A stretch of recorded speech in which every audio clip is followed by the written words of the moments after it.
பங்குனி மாத அமாவாசை முன்னோர் வழிபாட்டிற்குரிய ஒரு முக்கியமான நாள். கர்மா தீர நம்ம வழிபட வேண்டியது இந்த அமாவாசை நாள் தான். ஏன்னா முன்னோர் சாபம் ஒரு மனிதருக்கு அதிகமாக இருந்துச்சுன்னா கடன் தொல்லையால் கஷ்டப்படுவாங்க.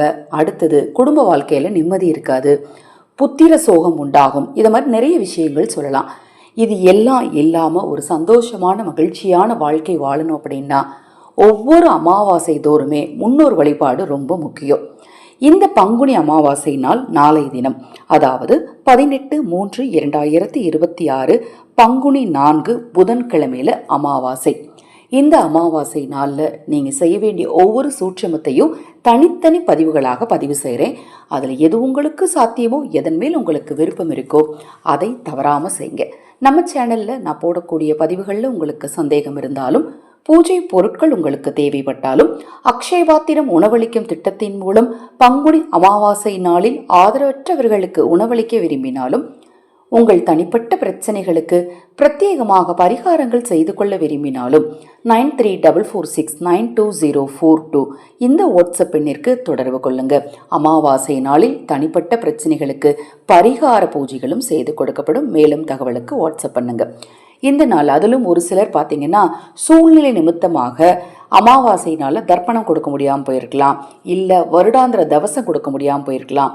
அவங்கெல்லாம் நாளைய தினம் பார்த்தீங்கன்னா இந்த 3 பொருளை, அதாவது அதில் முதல் பொருள் என்ன அப்படின்னா 1 பங்கு பச்சரிசி, அதில் அரை பங்கு எள் எடுத்துக்கோங்க, கருப்பு நிற எள் எடுத்துக்கோங்க. அதில் வெல்லம் அல்லது நாட்டு சர்க்கரை அல்லது பனை வெல்லம் சேர்த்துக்கணும். சேர்த்து நீங்கள் மிக்சியில் குறைன்னு அரைச்சி உருண்டையாக பிடிச்சிக்கோங்க. 3 உருண்டைகளாக வச்சுக்கோங்க. அந்த 3 உருண்டைகளையும் நீங்கள் தனித்தனியாக ஒரு சிறிய துணியில் கட்டி வச்சுக்கோங்க. கட்டி வச்சுட்டு உங்கள் வீட்டுக்கு பக்கத்தில் எங்கேயாவது ஓடும் நீர் இருக்கும் இல்லையா, அங்கே கொண்டுட்டு போய் போட்டுறணும். இல்லை நான் இப்போ போய் நான் தவசம் கொடுக்க போகிறேங்க, நாளைக்கு போய் நான் தர்ப்பணம் கொடுக்க போகிறேன், அப்போ நான் கொண்டு போய் போட்டுடலாமா அப்படின்னா, நீங்கள் அப்போ கொண்டு போய் போட போகிறீங்க, அதாவது தவசம் கொடுத்துட்டு தர்ப்பணம் கொடுத்துட்டு போட போகிறீங்கன்னா நீங்கள் மூட்டையாக கட்ட தேவை கிடையாது. ஒரு சூழ்நிலை நிமித்தமாக நான் தவசம் தர்ப்பணம்லாம் இந்த நாளில் செய்ய முடியல அப்படிங்கிறவங்க மூட்டையாக கட்டி 3 மூட்டைகளையும் ஓடும் நீரில் போட்டுறணும். இதை நீங்கள் செய்வதனால 7 தலைமுறை சாபமும் கூட நீங்கும் அப்படின்னு சொல்லப்படுதுங்க. ரொம்ப ரொம்ப எளிமையான விஷயந்தான். வீட்டில் இருக்கக்கூடிய பொருளை வச்சு தான் செய்ய போகிறீங்க. ரொம்ப பெரிய பெரிய உருண்டைகளாக உருட்டணும் அப்படிலாம் கிடையாது. ஒரு சின்ன மிக்சி ஜாரில் போட்டு சின்ன சின்ன உருண்டைகளாக கூட உருட்டிக்கோங்க. இந்த பரிகாரத்தை நீங்கள் செஞ்சு பாருங்களேன், முன்னோர் சாபம் நிச்சயமாக நீங்குங்க. இது போன்ற எண்ணற்ற தகவல்களை தெரிந்து கொள்ள நமது சேனலை சப்ஸ்கிரைப் பண்ணிக்கோங்க. இதை செய்யும்போது டேஸ்டெல்லாம் பார்க்கக்கூடாது. அது மாதிரி செஞ்சு மீதியை நீங்கள் வீட்டில் வச்சுருக்கக்கூடாது.